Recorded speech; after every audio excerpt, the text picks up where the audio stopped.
Episode of Rediscovering Your Passion and Purpose with Patty. And as we know each week, I am Patty Stuhlin, and I am the Chief Pathfinder of Pathways with Patty, where we are sharing stories with you about people who have faced challenges throughout their life.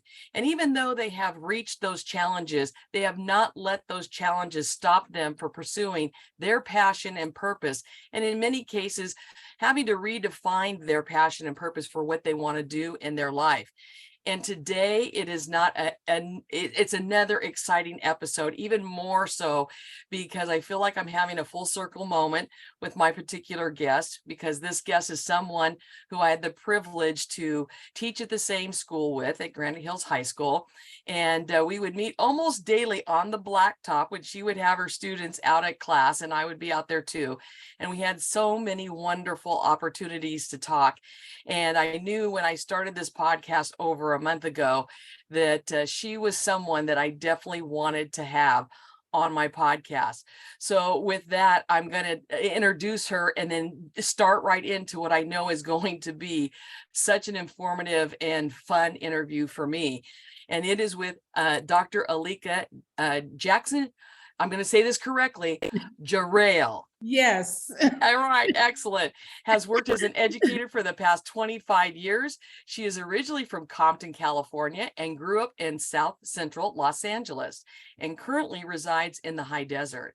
She is a wife, mother to 8 children. Yes, I said 8 children, community organizer, and an activist, and is a published author of 4 books, with her most recent narrative, Finding My Way, being released in May of 2023. Aleka has a strong love and understanding that education is a pathway to freedom. As she navigated through higher education, she found the higher she went, the less representation was present. With that in mind, Dr. Jackson sought to level the playing field to ensure that other Black girls and boys understood that they could champion education. In 2022, she obtained her doctorate degree from the University of Illinois, Urbana-Champaign in educational policy and leadership, with an emphasis on diversity and equity in education, in effort to become better equipped to address the diverse needs of the marginalized students. Currently, Dr. Jackson is an educator and heritage site coordinator at Adelanto High School, where she works to address the disparity in addressing the academic, cultural, and socio-emotional needs of African American students, with the goals of increasing the number of students meeting A through G requirements, applying to and being accepted to 4-year colleges. She recently founded the 5 Black Women Who Care, LLC, which facilitates cultural events such as Black Grad High Desert, a pre-commencement celebration for African American youth to celebrate and allow students to take pride in their accomplishments, while also celebrating the strength, beauty, and resilience of Blackness. Aleka, it is so awesome having you here today. How are you doing? Oh, thank you so much, Patty. I am doing awesome. I'm so happy for you that you have a podcast. This is everything that you said you would do once you retired, and I'm so honored to be here as your guest. Oh, well, thank you. And as you and I were just talking and I was sharing with you, all of those talks that we had on the blacktop, and a few times when I managed to sneak over to your classroom and we would talk, we shared each other's dreams and aspirations with each other for our futures. And I want all of you listening out there to know that every single thing that Aleka shared with me during those talks, she has more than accomplished each and every one of them. And she is just an inspiring person. You inspired me in so many ways, Aleka. And as I've said before earlier, through those conversations, I knew you were exactly someone that fit the profile of who I wanted to be on this podcast. So I'm not gonna say too much more, because I really want you to get into sharing your story with our audience about, your upbringing and the things that you have faced and your challenges and what you have continued to do to finally get to Dr. Aleka Jackson-Jarrell. I mean, come on now. I mean, that's incredible. Well, it has been a journey. And like I always say, it's not where you start, it's where you finish. Mhm. I grew up, like you said in the bio, I'm originally from Compton, California, raised by my mom and dad until I was 5, and they got divorced. But throughout that time, when I say Compton nowadays to people, they're like, "Oh my God, Compton." When I was there growing up, it was a wonderful place to live. We rode our bikes. We played school on the porch, which is where I first discovered I wanted to be a teacher. I would have my younger sister sitting with her friends and dolls on the porch, and I'd be the teacher. She'll still tell you at 48, she's 48 now, "My big sister taught me how to read." Oh, wow. And I didn't realize that I was doing that at 5 years old when I was teaching her phonetic awareness. Didn't know the term for it, but ka-at. Wow. Yeah, I grew up there. Like I said, my parents got divorced when I was 5. We moved to a place called Oxnard, which was pretty much a culture shock. If you know Oxnard, Oh, yeah. it's in Ventura County.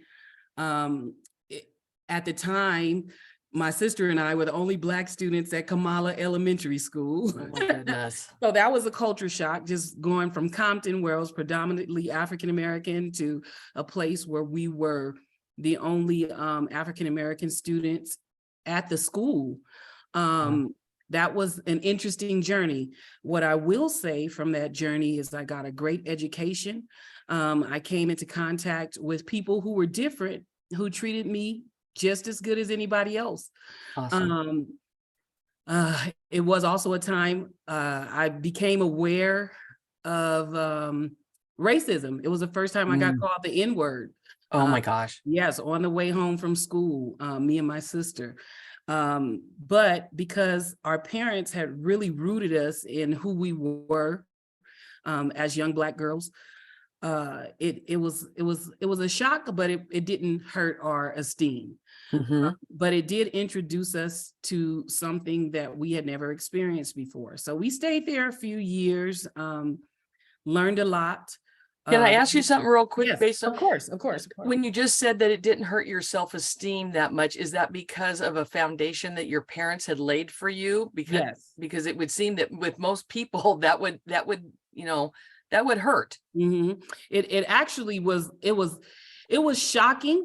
We looked at each other and we were more disappointed that he was in a car with the parent and yelling that out of a window, and the parent didn't say anything. But yes, I would say it didn't hurt us because we were rooted in a great foundation. My father always told us our Black was beautiful.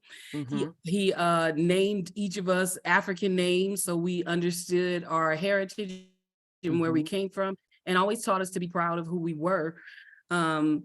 We were loved. We knew we were loved, and we were cared for, and we had a good sense of self-awareness. So those words didn't hurt. I will say that having that foundation, and I was able to raise my own children in that way. So when they experienced those things, moving to the high desert, it didn't affect them as much either. Wow. So that's power. Yes, that is. And it's learned. We all know research shows that if kids are taught their heritage, where they came from, they have pride in themselves, they do better in school. They have a higher sense of self, they have better self-esteem. So I didn't know that as a child And I didn't realize that when my dad was teaching us that. But as I got older and I started researching and studying and learning more, that was one of those statistics that came up. Mhm. And it's something good to know when we teach our children about our culture and our history. It actually helps them become more well-rounded people, and it helps them do better in school. Yeah, because you have a foundation, where Right. you come from, you have a community. Excellent. Yes. So, I mean, from there, we stayed there a few years. We moved back to South Central LA. And it's funny, it's funny how it works, because we were like an anomaly in Oxnard. So even an anomaly, I would say, to the kids, because I've always been smart. We always had books in the house. I was always reading. So I was in the 5th grade class, but I was reading at an 8th grade level. So I Oh, would have to go to the 6th grade class and read with the 6th grade students who were also at an 8th grade level. So I think that just me being in a space, and a lot of my teachers had never interacted with African-American students. mhm. So me being a smart student kind of helped, I think, other African-Americans who would come to follow. Mhm. So much so that one of my teachers, I'll never forget her. She was a great teacher. Her name was Mrs. Steele. She had a party at her house, and she invited some of us students, and she invited some of her and her husband's friends. And there was a moment at the party where she had me come into her living room. And it's funny because my mother, she, nowadays we kind of warn our kids, you're not supposed to be around adults for, Mhm. we didn't do that. This was the early 80s. It was a different time, but I Mhm. went in and she actually she had me read a book. And I think it was, I mean, looking back at it, it's kind of weird to think about, but she had me reading a book, I think, to show her guests that I could read so well. Oh my goodness. Yeah, it's crazy. It's kind of crazy to think she did that. But she did. And I wasn't aware. I just read the book. I read the book. Her friends, her company asked me some questions, and I think they just were astonished that this little Black girl could read so well. Oh my gosh. Yeah. And then after I finished and they asked me some questions, I went right back outside to the pool party and played. Oh But my God. looking back at that now, understanding it now, it shouldn't be instances like that where you see someone that's African American and you assume things about them because of the stereotypes and what you see on TV. Right. And it's a shock when they break those stereotypes. Yes. It really is. So from there, like I said, I came back to LA. And the funny part about coming back to LA after being in that space is the friends we made in LA would say things like, "Oh, you sound like a white girl." Oh my So you hear it, and then you learn, you take those things in, and just all of those little microaggression type things, and you learn that what does that mean? Right. Funny because my own kids, when we came to the high desert, they experienced the same things. Their friends telling them they talk like a white girl. Oh my And gosh. they had to learn, and it's just like it happens generationally, these things, but they had to learn to say, what does that mean? Right. Because I can speak academically correct. That's not a racial feature. That's an educated feature. Mhm. That's the professional or culturally appropriate situatedness feature. Mhm. But just navigating through those types of things. So came back to LA, did really well in high school, always wanted to go to college. My parents always impressed upon us that education was your way to freedom, mental Mhm. freedom, and financial freedom. Mhm. It separated you from people who were not educated. And we always were taught that. We came from strict parents. My mother remarried. My stepdad raised us from the time I was 13 to adulthood. And we really couldn't go anywhere except they let us go 2 places in LA. during the summers. The library, we could walk to the library. We would check out books. We had to do two book reports per week. Oh my gosh, even during the summer. Even during the summer. And then we could also go to the Coliseum and swim. So my gosh. we became really good swimmers and really good readers. Wow. So I was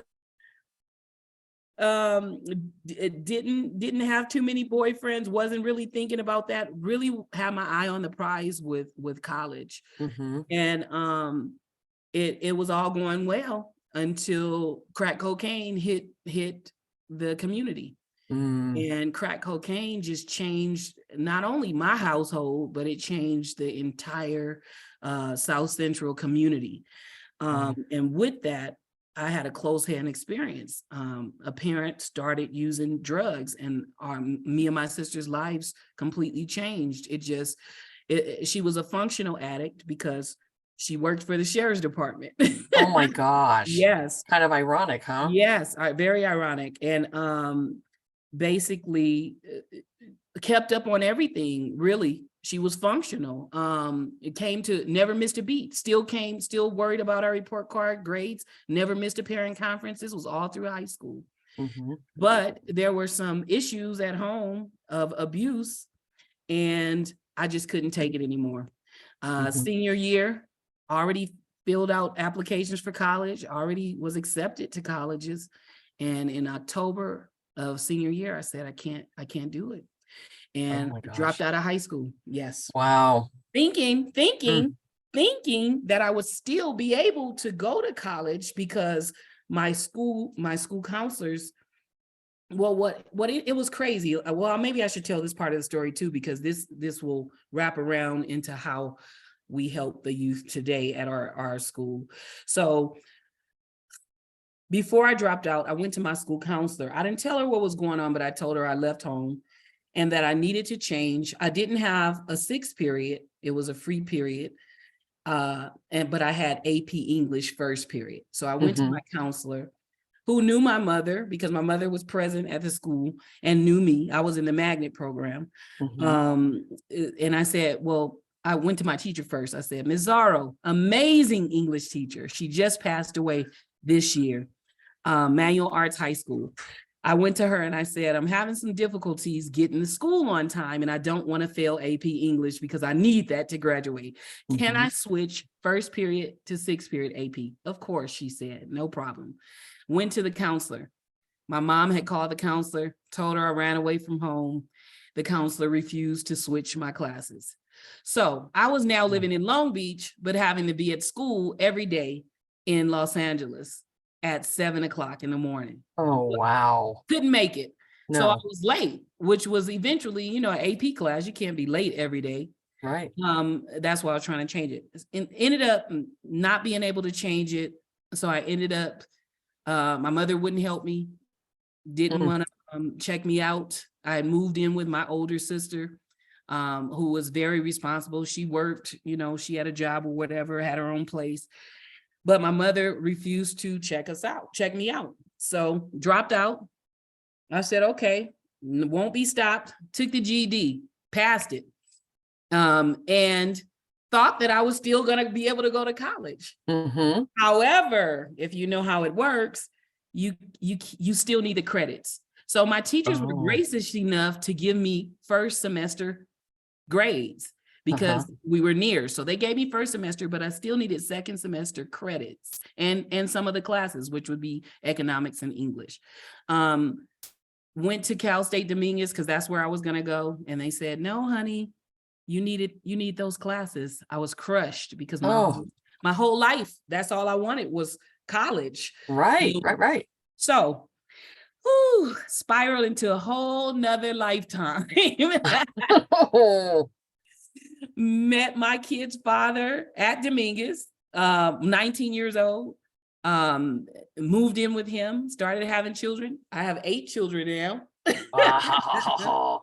Went through a whirlwind of unhealthy relationships, all while going to college, going to work, doing community work, but living in, again, an unhealthy relationship with him knowing that I shouldn't be in that relationship because it wasn't healthy. And I knew what healthy was because my mom had grown, we were raised in a healthy man-woman relationship. My father was awesome. But I knew that my relationship with my children's father wasn't healthy. And for years I stayed through domestic violence. I stayed through adversity, poverty, because when you have a lot of kids, you don't have a college education, you don't have a skill, you're working, any job pretty much you can get that will pay the bills. So just living to survive. But at the same time, living through survival mode, I was able to still had the heart to help the community. So I started a mentoring program for girls. Oh, wow. Yeah. And I went to the local high school in Watts. We were living in Watts at the time. And I talked to the principal and I said, I don't want our girls to be trapped. And I don't want them to have to go through what I had to go through. I want them to know that there is life beyond Watts. And there's so much better than what they're seeing, because the school I went to was to mentor was Jordan High School. And right next door to Jordan High School, literally steps away, was the Jordan Downs projects. So these kids would come out of the projects, go right to school, like steps away from school, and then go right back to the projects. The beach was only 15 minutes away from us. Many of them had never been to the beach. Oh my gosh. Yes. So they're just stuck, and you see generations of people stuck. Their grandmothers lived there. So they didn't see anything outside of that. So grandmothers, moms, and then them. So I proposed to start a program for their most challenging young ladies. I said, I'll come and meet with them 3 days a week, and I'll mentor them. I'll take them places. I wanted to do something to give back, but also it was kind of freeing me because I was teaching them how to avoid some of the pitfalls that I had encountered. So I did that, and it was truly successful. We did things. I mentored them in class, but we also went on field trips. We went to just West Los Angeles, where they could see. We visited the mansions over there. We visited Ethiopian restaurants just to try the food. None of us liked the food at all, but we could say after we ate at the restaurant, oh, we don't like the Ethiopian food. And then we went to Carl's right after. And I just recently had one of the girls tell me, do you remember when you took us to the Ethiopian restaurant? So just giving them, we went to the beach, because I was appalled that we literally lived 15 minutes away from the beach, and some of them had never been to the beach. Oh, exactly. Yeah. So just giving them those experiences. And what ended up happening, all of those girls, I worked with 15 girls. All of those girls ended up going to college. Oh my goodness. All of them graduated from college. And I'm still in contact with those girls today. Some of them are mothers. Some of them work for the city, the county. Some of them are just, most of them are doing amazing things, but just that program and that time of being consistent with them and showing them that there was another way really changed lives. And that, for me, it changed my life, because as I was teaching them, I was saying to myself, oh, I have to do better than this. I don't want my kids to grow up and be unhealthy too. And I would have my kids with me when I mentored the girls. So they were hearing it too, but I said, I'm living a lie. So I have to come out of that.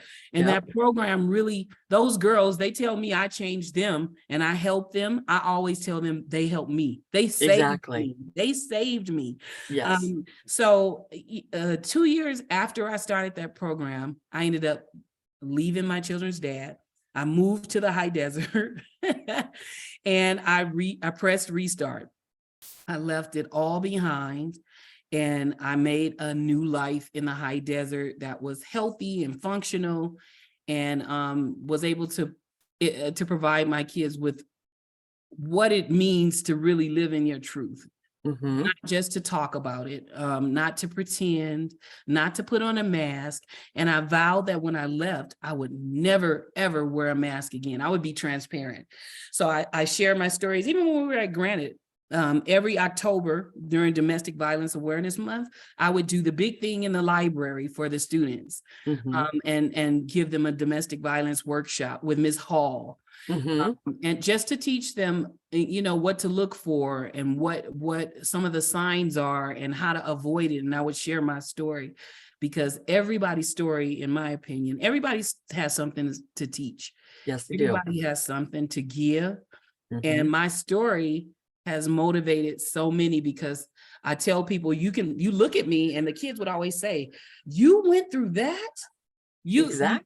Because people look at you and they assume you're strong or whatever. They make all these assumptions, but everybody goes through trials and tribulations. And yes, they do. It's not where you start, it's where you end up. Where you finish. Yeah, where you finish. So, moving to the high desert,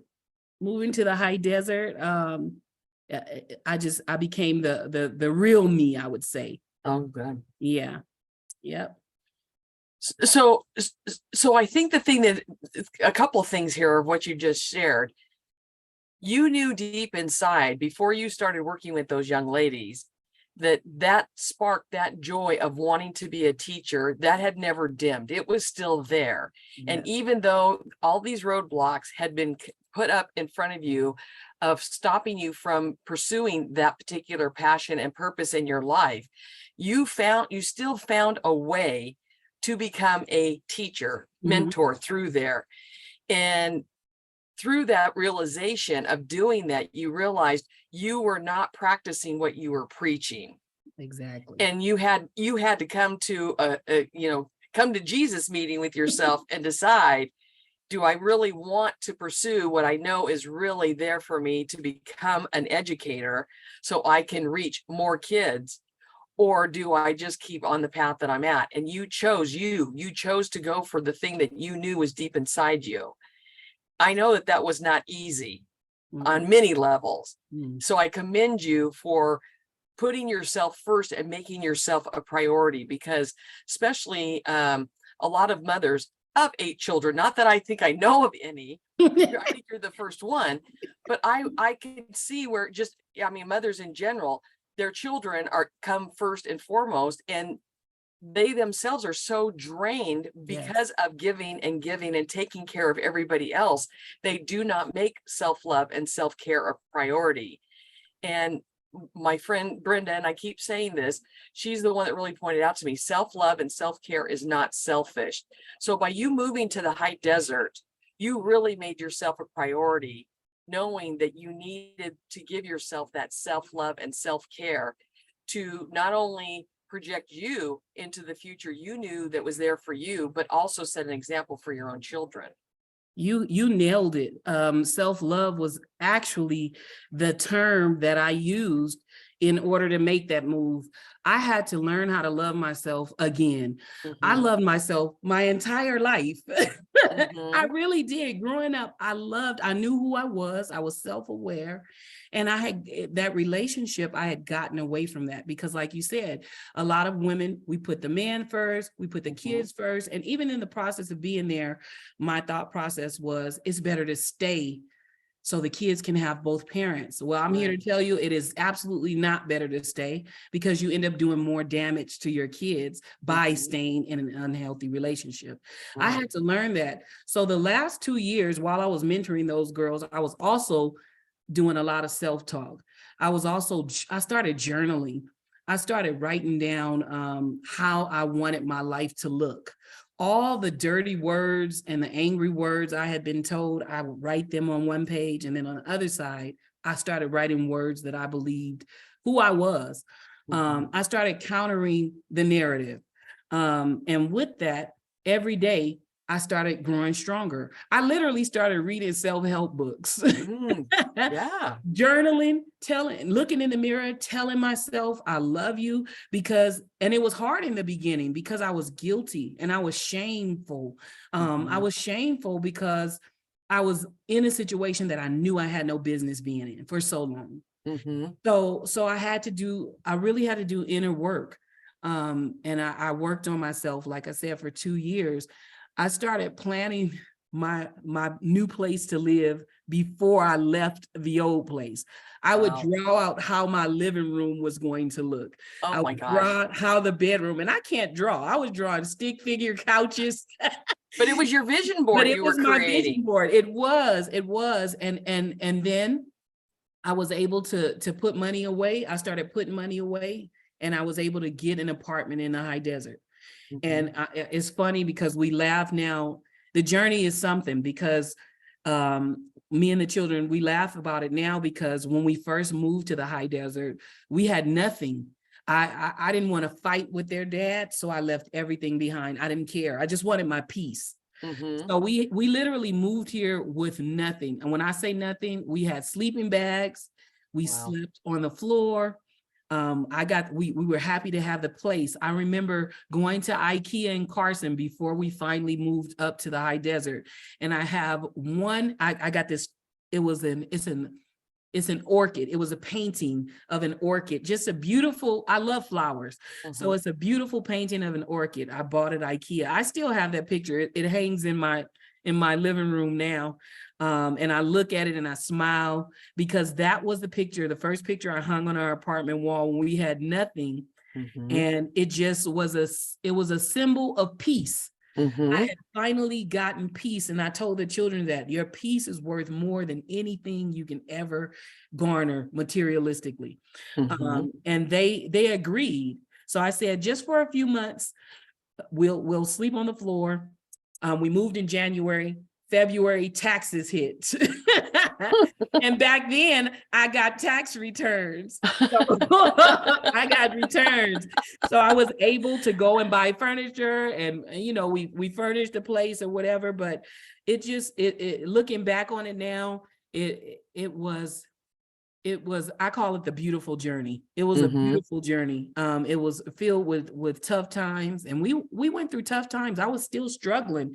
Even as I was teaching up here in the high desert in the beginning, I was still struggling financially, because it's hard doing it on your own and having a lot of kids. I ended up getting married a couple of years after we moved up here. And of course that helped, and the trajectory changed, but there was one thing that remained a constant, always: self-love, putting myself first. Even though I have so many children, you have to take care of yourself first, or you won't be equipped to help everyone else. And I have a lot of people to help. Yes. So I even tell my children, put yourself first. I encourage them not to get in relationships young, because me and their dad got in a relationship really young, 19. Please travel, go experience life, go take care of you. And it's not selfish. It's actually something that you should do in order to procure your love of self. You have to find out who you are first before you start venturing out into, oh, I'm going to do this. Oh, I'm going to love him. Oh, I'm going to love her. You have to love you first, in order to be a healthy person in another relationship. So yeah, you have to be good with yourself first, because if you're not good with you, you cannot be good with anybody else or for anybody else. Right. So There it was worked out. there was a gal, I think I've shared this before, that I was listening to another podcast, and she had mentioned people were asking her, well, how do you make sure that your cup stays full? And she says, I don't let them drink from my cup. I let them drink from my saucer. So that way I continue to keep my cup full. And I thought, wow, what an analogy. Yeah. Because it is true. Awesome. You want other people, you want to help other people, because that brings so much to you, but you also don't want them draining you either. So just that little analogy is like, oh, I like that. I like that a lot. I like that a lot, because too, as healers and helpers, because you're a helper and a healer too. So you do get drained. I'm an empath. So when even with the kids, with the students, if I hear somebody's problems, I'll cry. I'll feel what they feel, and I'll carry that with me. That can be so draining. Oh, yes. You have to have ways to to cope with dealing with other people's pain. There are things that you have to do to keep your cup full. For me, it's reading. For me, is watching a program on TV that I like. But I always, you know what I do? I take baths. Because for me, water is everything. Water is so cleansing for me. So yes, sometimes I'll be in the bathtub for a good hour or two, just soaking, thinking. I'll have my mood music on. My kids and my husband will see me preparing. I take my rose petals in there. good for you. I Yeah. light my candles, because in that time I'm reflecting on the things that I've done, and I'm reflecting on people I've helped, people that I may have hurt, how I can repair any damage that I've caused. But we all have to take a time to rejuvenate, Yes. especially the people that are helping, Yep. because our cup will run dry.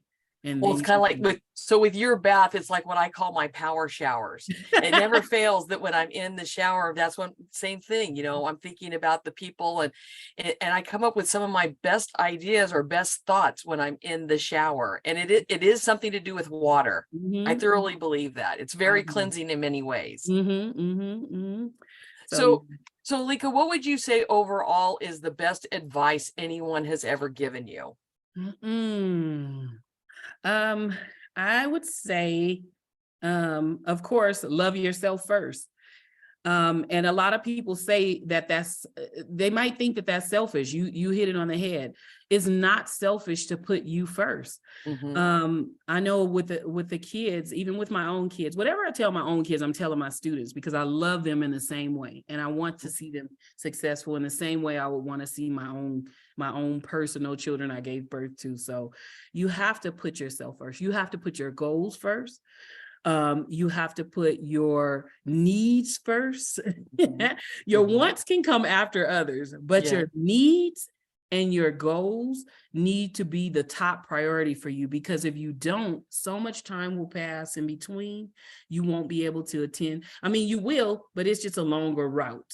So if you're young and you understand what it means to love yourself, and so many kids, when I say that, they're, how do you do that? How do you love yourself? And I say, it's easy. Do you know how to love other people?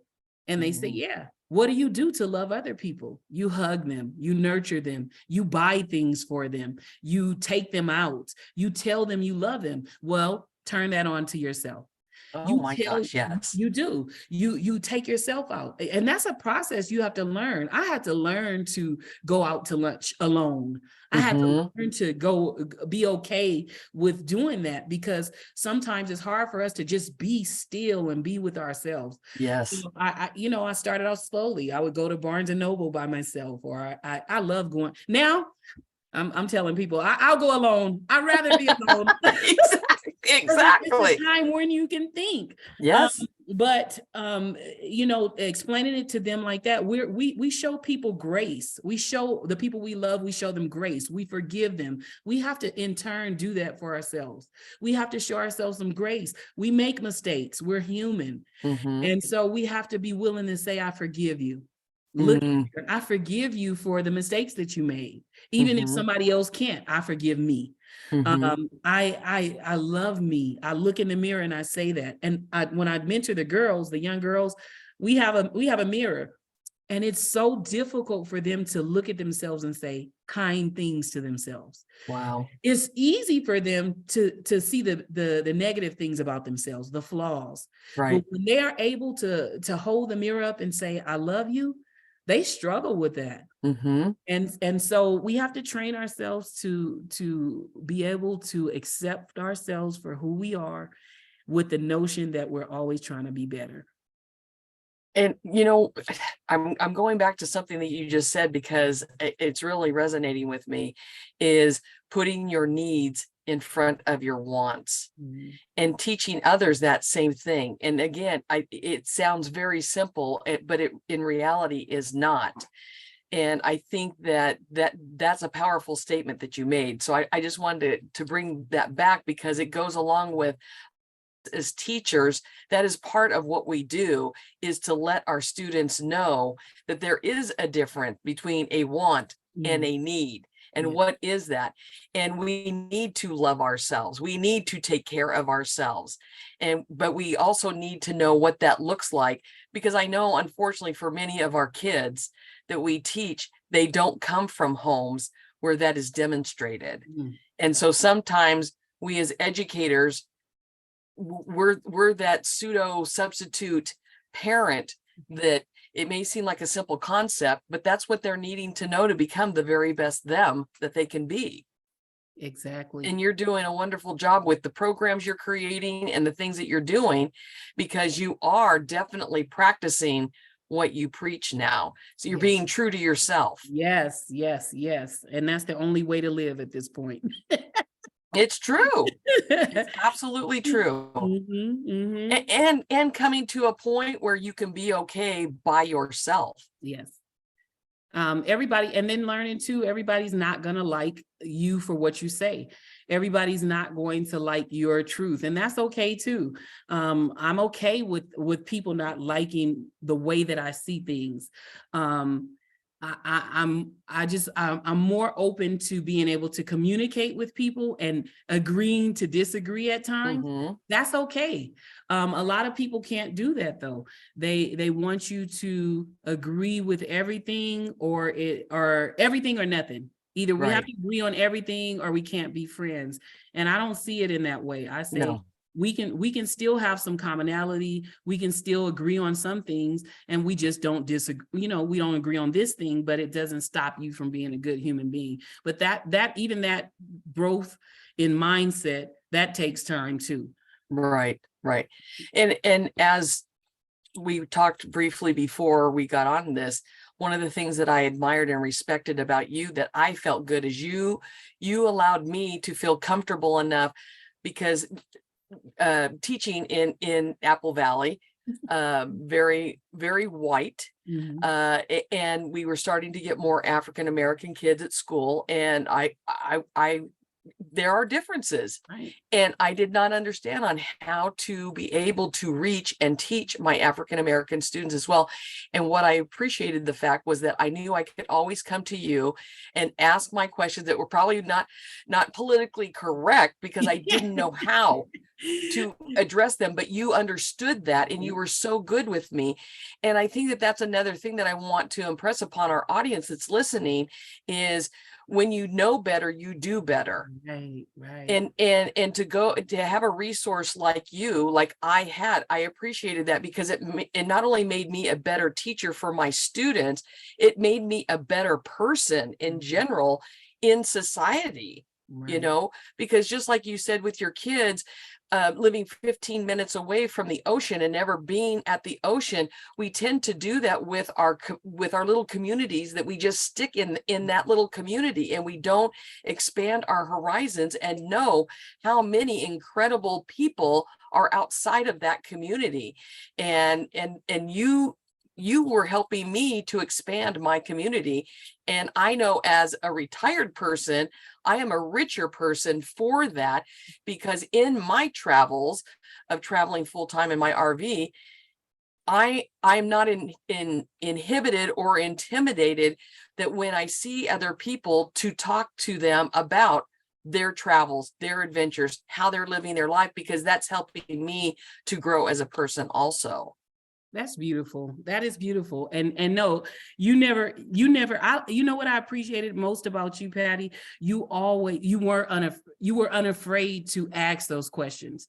Even if you did say something wrong, you were okay in needing to be corrected if need be. Right. But that wasn't the case. You were always open to the information. You were always open to learning. So I always respected you for that. Well, thank And you. I understand my position. I think maybe it was because I went to Kamala and was the only Black person, and I understand that concept of just not understanding other people's cultures and getting to know other people's cultures and being better off for that. Right. So I see myself now as sort of a cultural broker. I love talking about race. I love talking about different cultures. I love learning about different cultures. I love traveling and seeing other people and learning their customs and things like that. But the only way that as a community we're going to get closer is if we start understanding each other and communicating more. Oh, yeah. So with that understanding, I always open myself up to people who have questions and who are really interested in learning and wanting to support and grow. And I appreciate Mr. McCall too, for the same reason that I appreciate you, because when I came to Granite Hills, he told me, he said the school had been predominantly white, the student population. And he said the demographics were changing. More African Americans, more Latino students were coming to our school. And he said when he hired me, he was so excited because the school needed help. And he said the teachers had not experienced African American students because the demographics were changing. They just couldn't connect in that way. And he said the students were graduating, they were ending up going to jail. It wasn't helpful to the students to just remain in a place where nobody was relating to the other people on campus at this time. Right. So he when he hired me, he said that he was transparent. He said, we need help. Yes. He said, we need help with our African American students and our Latino students because we're not reaching them. And I was so honored to be the person to help in that process. I loved being a part of the growth process that happened at Granite, and you were part of that too with the culture committee. Oh, yeah. You're an awesome lead. Yeah, I mean, and it's important that we learn about each other. I mean, for me, it's what makes me a better, well-rounded person, you know, and you know, just like I haven't been to an Ethiopian restaurant yet, but that's kind of what I do on my travels. It's like, hey, here's this kind of food. I've never tried this before. But it's just the whole thing. I know it makes me a better, well-rounded person. And it's not just about knowing what's on the news. It's about learning your own community and the world around you. Exactly. And you'll learn once you do that. The news is pretty much on every channel you turn to, propaganda, and it's generally not true, because I always like to tell people, Black people are just like any other group of people. Our values are equivalent and equal to everybody else's. We promote education in our homes. That's primary. Even if it doesn't look like that to somebody else, you will have a mother and a grandmother and an uncle and a dad saying, you need to go to school and get your education. Even if they didn't do it, they realize that education is the key. So that's a primary value in African American homes. Family, primary value. Respect. And I remember doing these workshops and people are like, respect. Some of the Black kids don't respect, you know, but in our homes, there's a hierarchy of respect. You respect your elders. So if they're not respecting teachers in the classroom, there's a disconnect between you and that student, because they are used to respecting the hierarchy and the elders in the home. So it's just, I mean, it's common things. I tell people this too. In most communities, no matter if it's Black, white, Latino, Asian, most people in the community are positive people. They go to work, they want the best for their family, they want to feed their families, they want to do everything, you know, that's pretty much even across the board. However, in every community, there is a small subset of idiots. But that's in every community. In every community.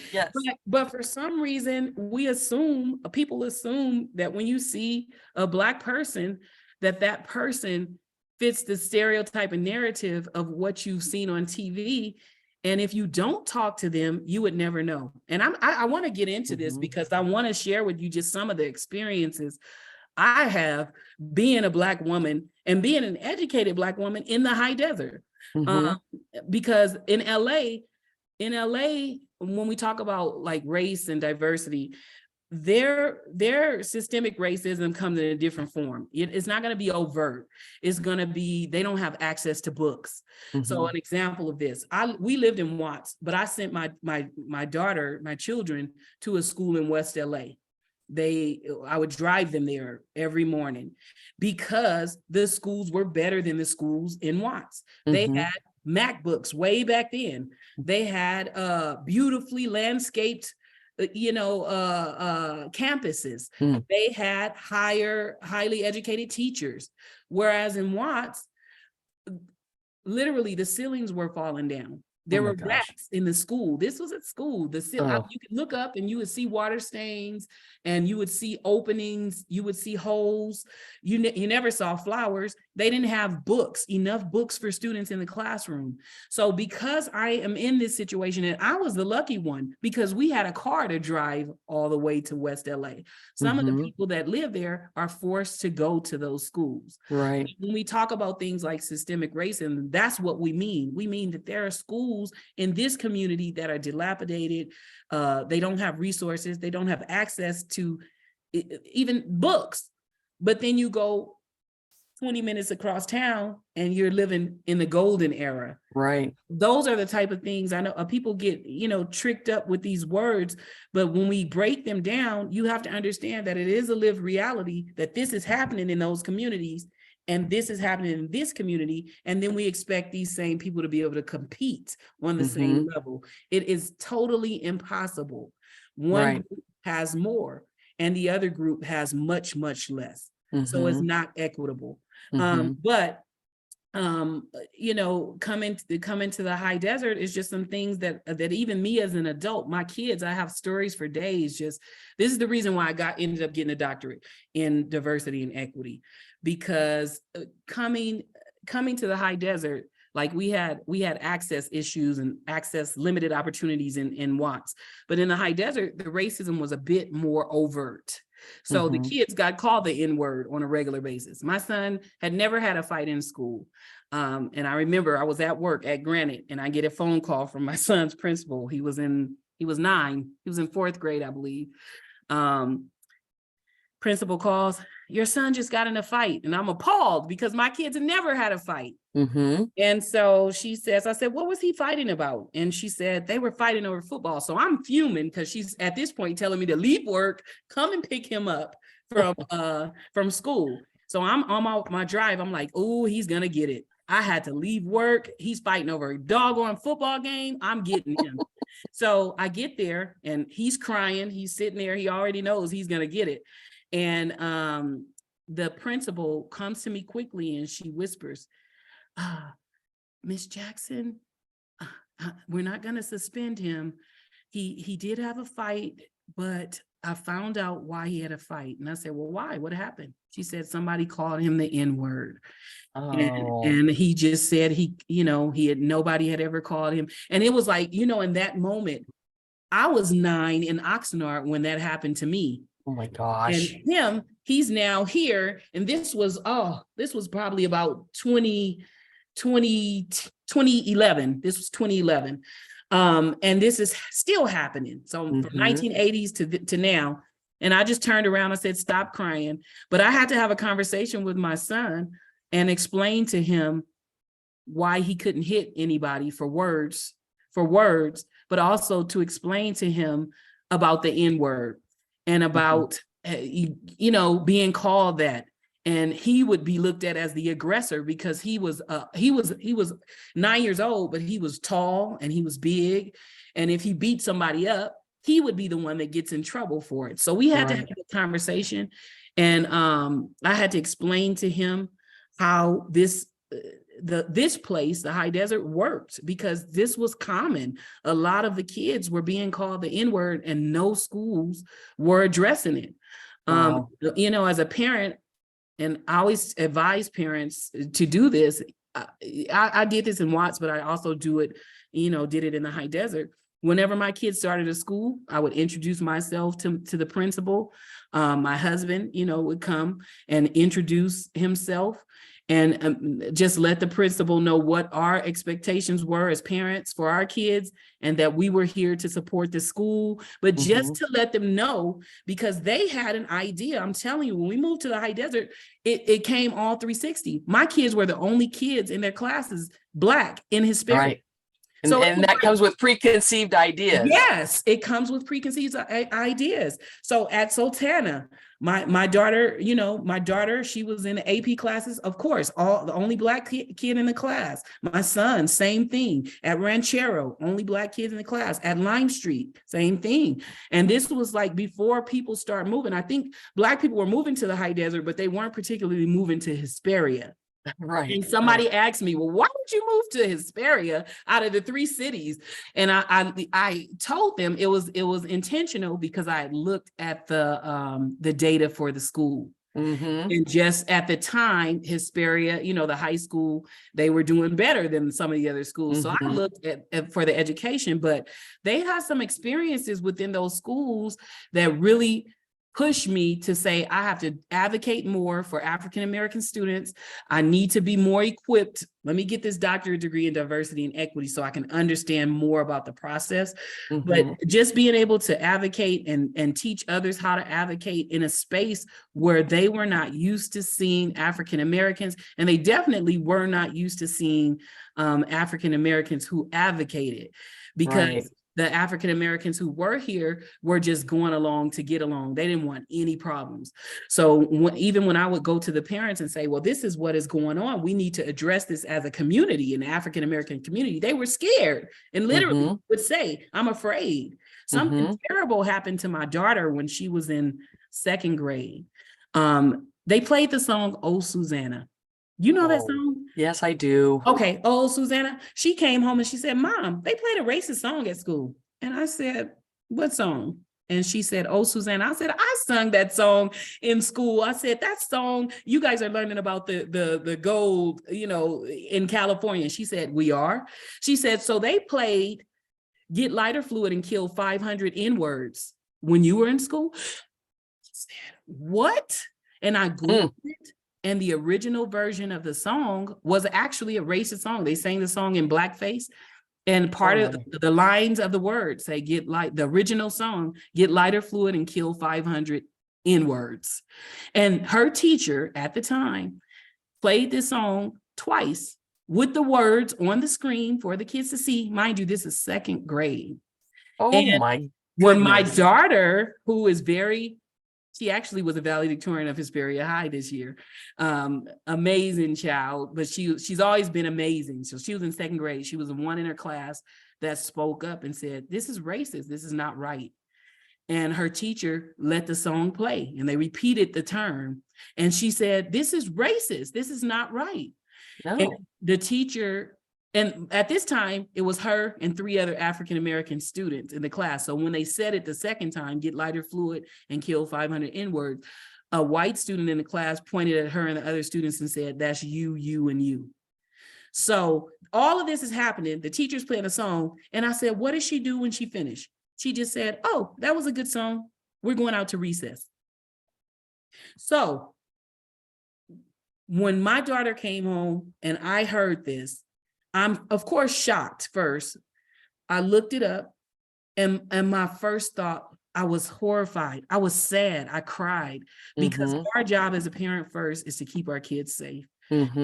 As a school, as an educator, our job is to keep our students safe. And that was horrendous.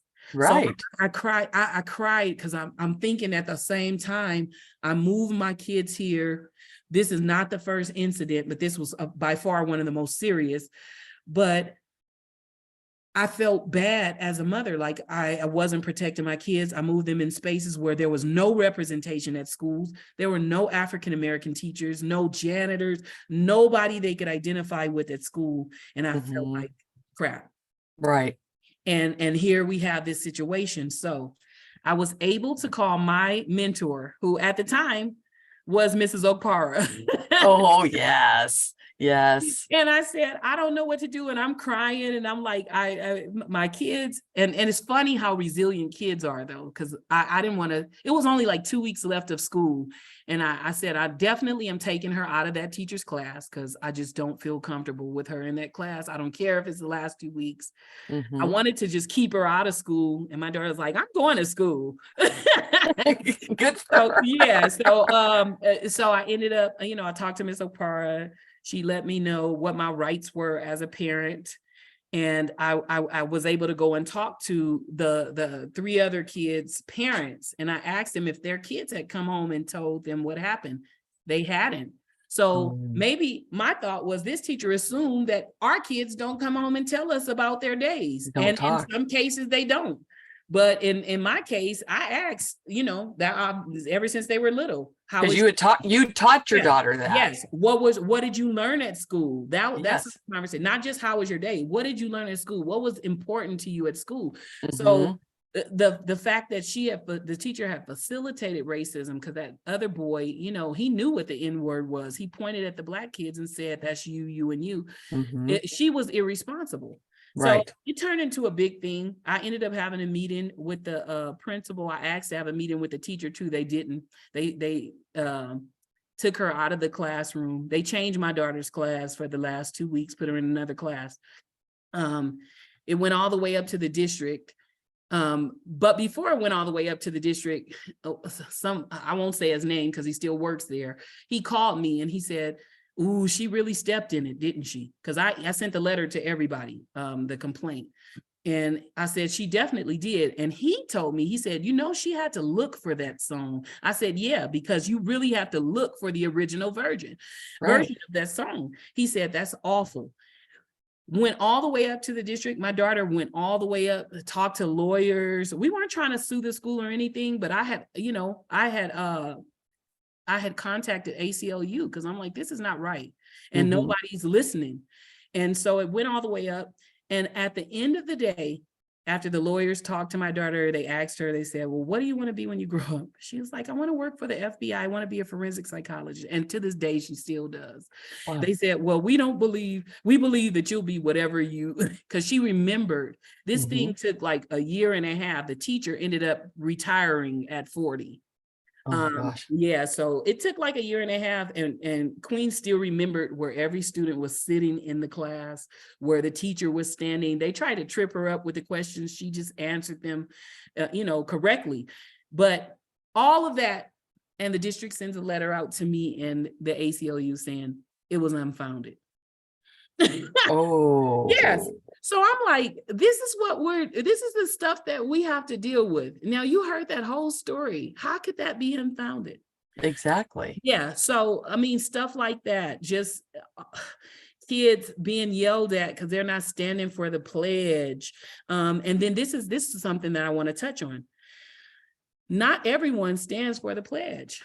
Jews don't stand for the pledge. Muslims don't stand for the pledge. Jehovah's Witnesses don't stand for the pledge. See, that's cultural knowledge. The only reason it's a big deal now is because of the whole Kaepernick thing.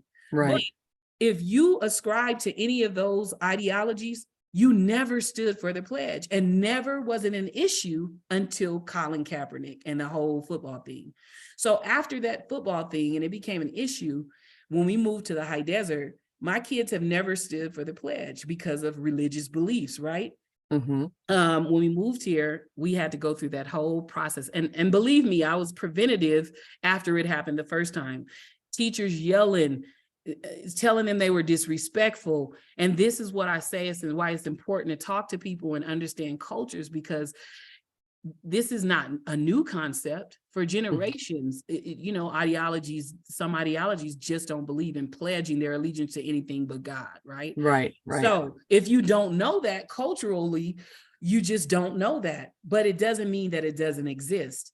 Right. So and I still see this to this day. I see this in our district. I know about it in other districts. Teachers are still yelling at kids who don't stand for the pledge, and they don't even ask them why, which is not their right to ask them why. It's just a personal choice, and it's against the law. I'm saying this on here now. It's literally against the law, and districts can be sued for tormenting kids about standing for the Pledge of Allegiance because you don't know why.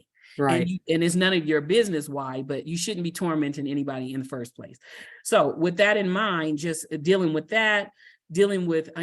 my kids started diversity club at one of the high schools. They wouldn't let them call it Black Student Union because they said it was divisive. Even though all for as long as I Yeah. can remember being in high school myself in the 70s, that's what it was called, Black Yes. Student Union. Right. And coming from LA, this was all a culture shock because LA is much more diverse and a little more progressive, a lot more progressive than the high desert. But coming from there and coming here was like, we can't call it Black Student Union. They don't celebrate Black History Month. And do you remember at Granite, there were really no Black History celebrations. I Right. went to Mr. McCall and I said, we have to do something for Black History Month. We have to do something for Cinco de Mayo. And you know what All of it. You know what he told me? He said, go ahead, I'll field the calls. And I didn't understand what that meant. I did not understand. That's why I love Mr. McCall. He was just all for the progression, but I didn't understand what he meant. But until we start moving forward. And I remember in a time where we put on the marquee, we put famous Black heroes on the marquee, and parents were calling upset, very upset that we were honoring Black History Month.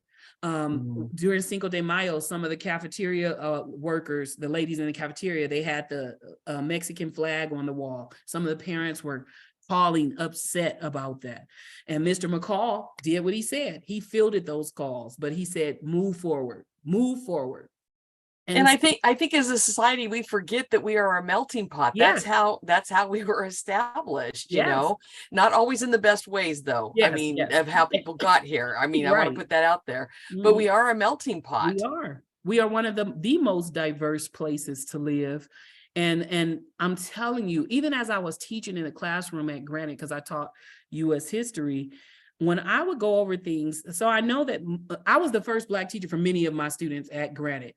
And they would tell me they had never had a Black teacher before, and they were my white students, my white and Black students, but they loved me to death. And I loved them to death. Yes. And so this is the thing, when we would get to certain topics, certain subject matter, say, for example, the civil rights movement, and I'm teaching them about the civil rights movement. From my perspective as a Black person, I'm going to teach it from the lens of a Black person. Whereas if they've taken another history teacher who wasn't Black, they're teaching it from their lens, right? Yes. So as I'm teaching the civil rights movement, there are things that they had never learned before, even though they had taken, you know, you learn bits and pieces as you go 8th grade, you know, whatever, through elementary. One of my students came to me and he was almost in tears. And he said, how come I never learned this before? And it kind of broke my heart because, you know, when I taught the students that, they became more understanding. So people say, oh, they shouldn't learn about slavery or they shouldn't learn about this and that. History is history. We can't change history, for one. Right. But we can learn from it. But we can learn from it. And when you learn about the struggles that different groups went through, and not just the struggles, but the overcoming and the resilience of a people, it makes you more empathetic. It makes you more understanding. It makes you understand where people are coming from, why this group is angry, why they haven't felt appreciated. You understand. It's not an effort to make people feel bad, because none of my students felt bad. It's the way that you teach them. It's not teaching them to try to oppress them and make them feel bad. It's giving them the information and then letting them filter through it, how they're going to filter through it. That's a great teacher. You give them the information and then you let them run with that information. Yes. Well, how do you feel about that? What could we have done differently? Where were your people? And I remember I had a student who said, he was a Latino student. He said, Miss Jackson, well, where were the Latino people during the civil rights movement? And I said, you know what? I want you all to go look up what your people were doing during the civil rights movement. And the kids came back. That you know, our kids don't like to do homework. No kids. Like those kids came back the next day and they were excited to tell me what their particular ethnic group was doing during the civil rights movement. And some of it was positive and some of it was negative. And we addressed both of those things. And that's how it should be. I'm not here to just try to sway minds one way or another. We're here to give the information and let the kids critically think about the information. And when I tell you my classroom spaces were a community, you know, Mhm. It was a Mhm. community in there. We Yes. were a Yes. family, and we cared about each other based on what we had learned in that class to keep us, connected. But Yes. hiding that information, I don't think that's helpful to anybody. No, not at all. No. Mm-mm, mm-mm. And you're bringing awareness to everybody, and that is powerful, and it is needed. Mhm. And it's not sticking your head in the sand, Right. and it's asking questions. I mean, that's the first thing. Ask the questions. Don't be afraid to ask the questions. Right, right. And if you can facilitate that space in those classes, and that's what good teachers do. You have that dialogue, you have that Mm-hmm. conversation, and you're not afraid to address, because one of my students asked me, it was funny, and it was a prolific question. We were talking about slavery, and he said, but slavery was legal. And I was like, you're absolutely right. So Mm-hmm. now we get into a discussion about legality and Mm-hmm. morality. Oh, yes. so Yes. so the question to ask him thereafter was, even though it was the law, there were people, the abolitionists who were going against the law to fight for freedom. So Mm-hmm. that's a whole other conversation. And where do you stand on that line? Yeah. It starts making them think. And then you start equating that to the things that are going on, because everything is connected. History, we're all connected from start to finish. Yes. But shying away from those types of conversation is not helping us move forward. No, it is not. Yeah. And going along with that is the fact that when we, like you and I were talking briefly, it's okay to agree to disagree. Mhm. We're not going to agree on everything, but it's a matter of me listening to you, you're part of it, and then you listening to me, and then somewhere in the middle, hopefully we can find a middle that we can agree on. But you're not going to get everybody to agree with you, Right. but you should still be willing to listen Mhm. and try to understand Yep. where they're coming from. Exactly. It's the effort that takes effort, and some people are willing to put in that effort, and some people aren't. But I think us in the educational community, we definitely all need to be willing to put in the effort to listen to each other and to Yes. understand that my experiences are not your experiences, and your experiences are not my experiences, and Right. that's okay. It's okay for us not to have the same experiences, but you need to respect that my experiences are different, and this is my lived reality. And likewise, it's about respect. I always keep that word at the top of my list of things. If I respect someone, I can listen to them. Right. If I respect someone, if they respect me, they can listen to me. And we may not disagree, but we can still have a good understanding, Yes. Yes. And that's how we have to move forward in that way, Yep. especially in the realm that we work in. Yes. Because different kids are going to come to our spaces with so many different experiences, even being Black. My experience, even though I grew up in the home that I grew up in when drugs came, we still were a middle-class family. I didn't grow up poor. I lived in poverty as an adult because I could go to college and I had to work my way up. But growing up, I grew up in a middle-class home. So even some of that, I can identify with poverty being an adult parent, but some of the kids, although we share the same race, we don't even have the same experiences. Right. Generationally, we don't have the same experiences. Right. So I may be able to identify with you as a woman, more so that I can even identify with a young Black male. Now, Sure. culturally, I can understand some of the cultural things. I understand clearly racism. I've gone through so much of that. So when they say that, I always listen. When a student comes to me and they say, this teacher is racist, I don't leave it there. I ask them why. Why? Right. What did they do? What did they do? And then if it is something that is a microaggression and it is something that can be construed as racist, we talk about it. And I go address the teacher and ask them if they understood that what they did was racist. But everybody is not going to be brave. Right. Those are the people. See, if there are different people, those are the people. When you start talking about race, you have to be brave. Yes. Yes. because those are hard conversations. And those are people that I think when you have people that volunteer to be that person, you have to volunteer. Because everybody's not going to be willing to have those hard conversations. Well, and going along with that, I want people that are listening right now to know that when you have cultural questions, Aleka is the person that I would highly recommend, because I know from personal experience, and I know from the relationship that you and I built, it was on respect and admiration for each other, and willingness to learn back and forth from one another. And so those of you that are listening, if you find that you are in a community or you are in an area, you don't have to be an educator. You just have to be a human being. Yes. And you want to understand either another race or another culture or whatever it may be. Right here, who you are listening to, Dr. Aleka Jackson-Jarrell. Yep. She is the one. She is a source that I would highly recommend that you get in touch with. And going along with that, I'll say it again at the end of the podcast here, but I'm going to have information that's going to be in the description for you to get in touch with her.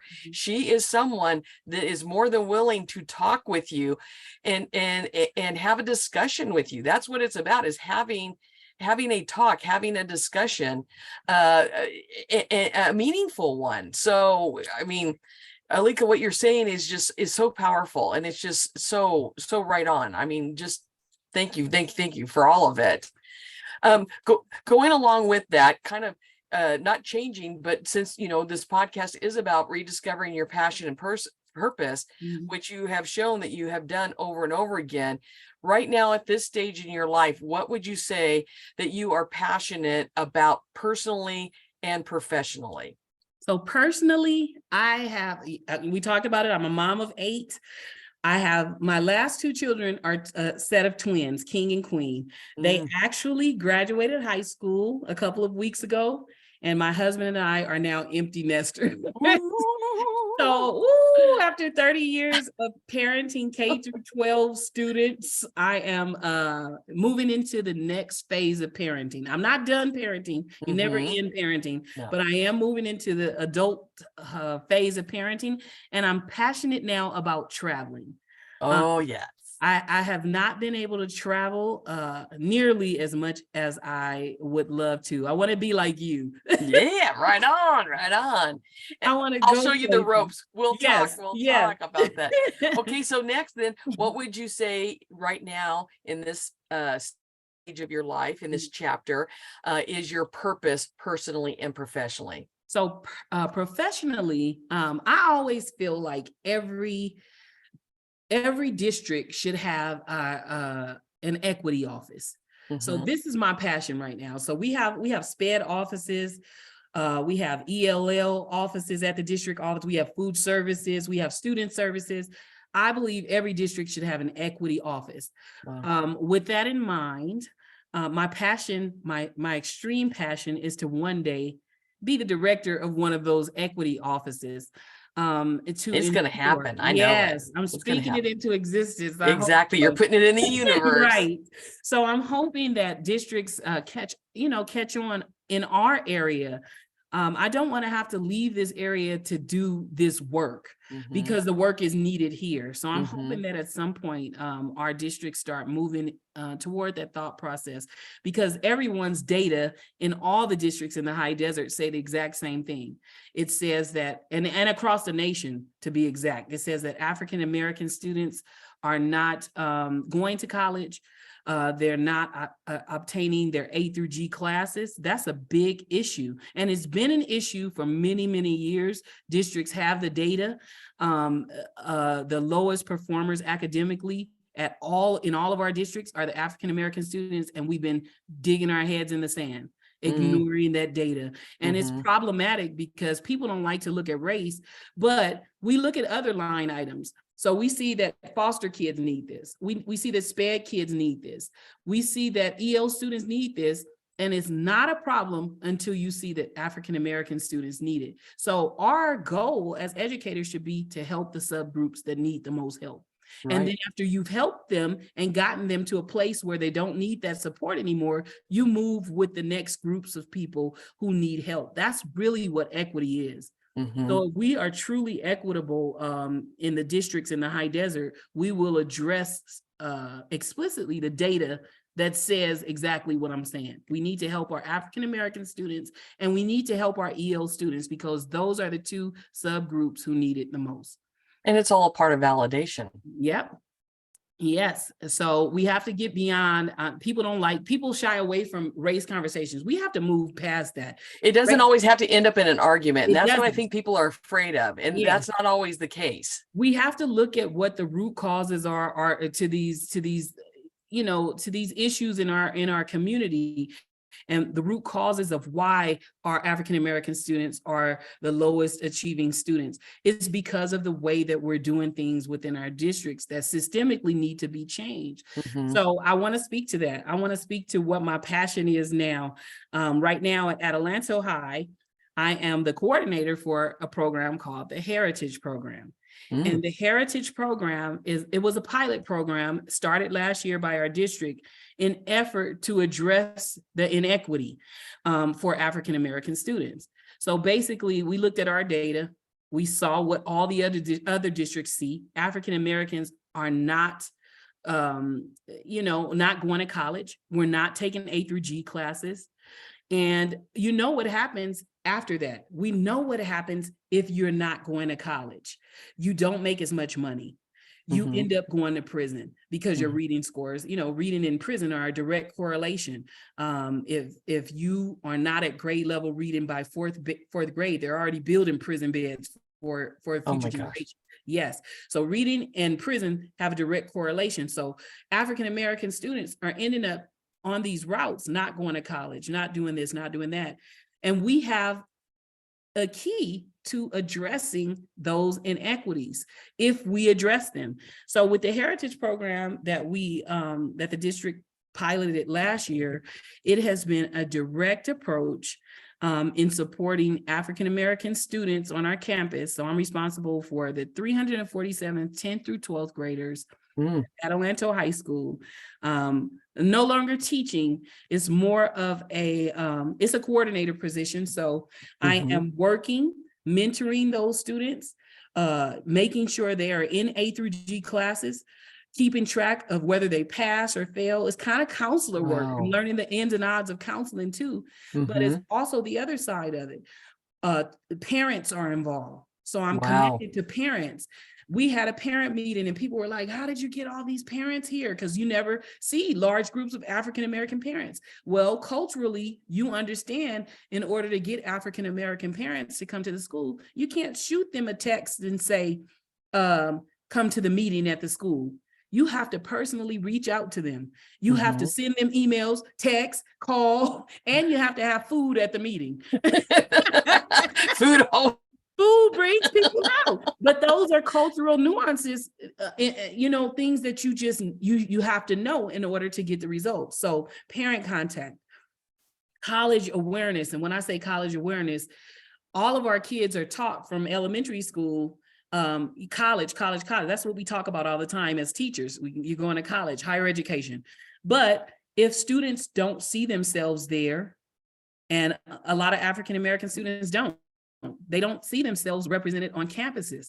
They don't have the drive to go, right? Mhm. So when we go to college campuses, we make sure to connect with the African-American groups that are on those campuses so that the kids can see their age group peers Make a connection. and make a connection. And then, because as soon as we walk on the campus, that's the first thing the kids say. And some people got mad at the Heritage Program. They were like, this is just Avid. Why do you need a Black Avid?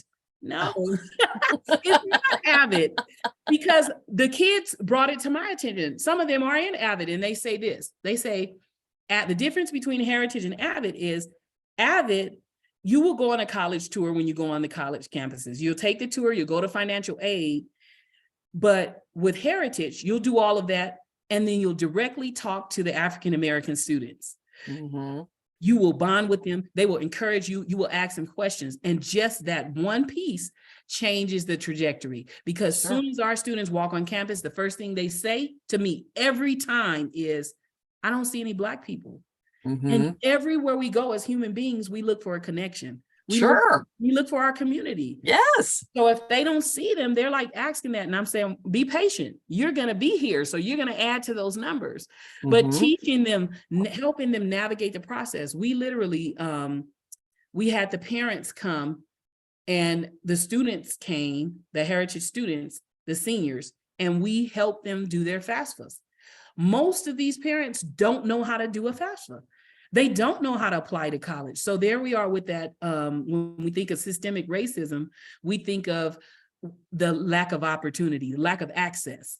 So if a kid is smart enough, and most of our students are, these are 3.5, 4.2 students, but their parents, their first generation, they have no clue how to apply for college. So if we don't have the capacity to help them do that, they're just going to be stuck in the high desert, not going to college. Right. So that's part and of then they become a statistic. Right. So that's part of the process too. So we were able to take this year our first historically Black college tour. We went for a whole week. We took 45 students across the country to visit.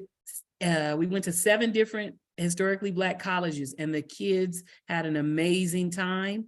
Wow. They were able to see themselves represented in schools. We went to the African American Smithsonian Museum in Washington, D.C. We visited Martin Luther King's childhood home. Oh my goodness. The kids came back and they were forever changed. Sure.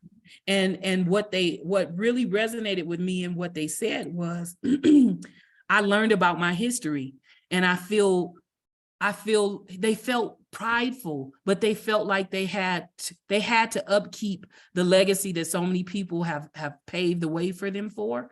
Sure. They understood in that whole process that people have died for you to pick up a book and read. You better read. So that awakening happened on the trip. So it became bigger than even just the college visits. It became a matter of your life, and your responsibility is to be positive and be productive, and then to give back to people who, like the people who gave back to you. Yes, paying it forward. Yeah, paying it forward. So along with that, Aleka, what would you say is your superpower? My superpower is inspiring people. Yes, and I can. You have that. You have that too. You share that superpower. Yes. You were that same person that every meeting we went to, you uplifted the room. When you walked in, your light just shined so bright, and your energy was just so big. It made other people happy, and it made other people want to do more. And I remember when you told me, you said you weren't always like that. You had like an awakening, and your awakening was huge. But that's what I remember most. I think part of being alive and living in your truth is being able to shine that light and be an inspiration for someone. Your story has to inspire somebody. Yeah. And I think everybody has a story. They don't have the voice yet. They don't understand how to use the voice, but everybody has something to give and something to share. And I think that my superpower in that is being able to openly be transparent and share, and people connect to that sharing, and they say, well, if I can, that's why I got the doctorate too. I was like, I dropped out of high school, but that wasn't going to stop me. Right. Exactly. I need to show these kids that this little Black girl from Compton who dropped out of high school, went back to school, and became this great person. If she could do it, I could do it too. And when I tell you, Patty, that kids, when I came to work and I said, I'm Dr. Jackson now, the kids were happy. The kids were ecstatic. They were telling other kids, don't call her Miss Jackson. That's Dr. Jackson. They took pride and ownership in it. And that's what I live for. I want them to see. And I have students now that they tell me, they're like, I think I'm going to get a doctorate. And they say it with such ease. That's cool. And I'm like, it's easy. It's not hard. So to have them understanding that realization is right there, that is worth its weight in gold. And you're the living example. You're a living example of somebody they know that can see what is possible. I mean, that is a superpower. It is. Which leads right into then my final question for you is, how are you living your best dash? Ooh, you said, how am I living my best? What? Your best dash. Oh my. Daring. So you know that dash mark that's in between your date of birth and your date of death, that dash tells the story of your life.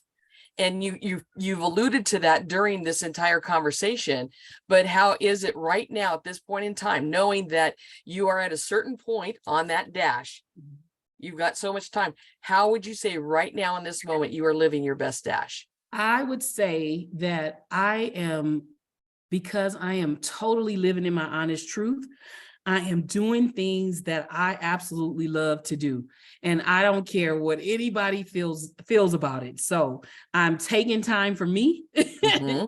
I mean, if I need a day, I'm taking a day. Mm-hmm. I am putting me first. I'm going to the gym. I'm trying to work out so that I can live as long as possible to see my grandchildren one day. Mm-hmm. I'm traveling. That's like number one on my list. Traveling.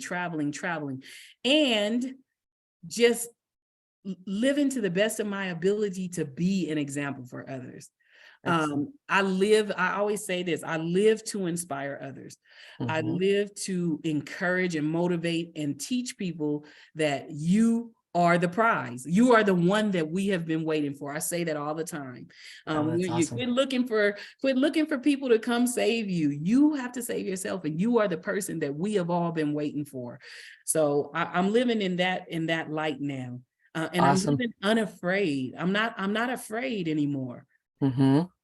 I'm fearless. Yes, and yes, you are. Yes, you are. Are there any final thoughts or words of wisdom you'd like to share with our audience? I would just like to say, because I kind of have an idea. We talked a little bit about your audience space. I would like to just say, be open, ask questions. Even if it's not me, there is somebody that is different from you that you can approach and that would be willing to talk to you and teach you if you really want to learn. And if you really want information, if you're genuine in that information, nobody is going to get offended at that. And if you offend and that person lets you know that you offended them,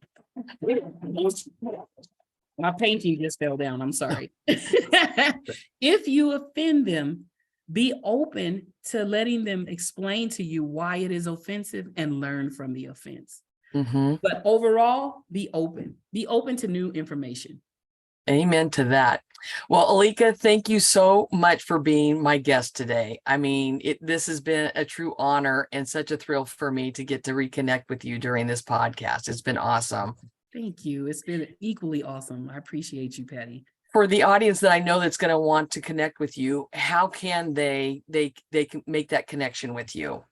Well, if they want to email, and I'll send you, well, you have this information. Yeah, I'll put that in there, but say it verbally as well. Okay. It's Black, BLACK, grad, GRAD, HD @gmail.com. And then if you want to connect via Instagram, you can follow my Instagram page at Dr. Aleka Jackson-Jarrell, I believe. and of course, if they want to order your book, where can they go to get your book?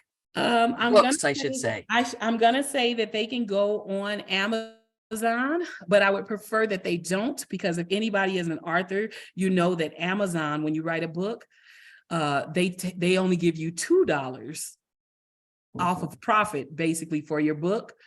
And they keep all of the rest of the profit. So I will send you the email at lulu.com of my publisher, and it's better if you purchase the book there. Excellent. You got a landing page there for it. Yes. Perfect. Excellent. All right. So for those of you that are out there listening, I hope that you have enjoyed this podcast as much as I've enjoyed having Aleka on it. And remember, I'd love for you to subscribe and follow me on this podcast. And also, while you're at it, invite your family and friends to do the same thing. And that would just be truly awesome. And remember also, if you want to connect with me, feel free to go to my website, pathwayswithpatty.org and sign up for a free Zoom chat with me. And also what that does is if you go to the little green button on the website, it'll say to get your free gift. That'll put you on my my email list where you'll get my weekly newsletter that I put out every single Wednesday. And you'll also be getting my Pathway to a New Beginning roadmap. So until we meet again, remember to continue to live your best dash, knowing that life's an adventure. I want you to enjoy the journey because your life matters. So thank you, Aleka, once again for joining us. I'm so happy that you are here today. And to all of you listening, thank you for joining us. And may God bless you all. Have a terrific day out there. Remember to live your best life.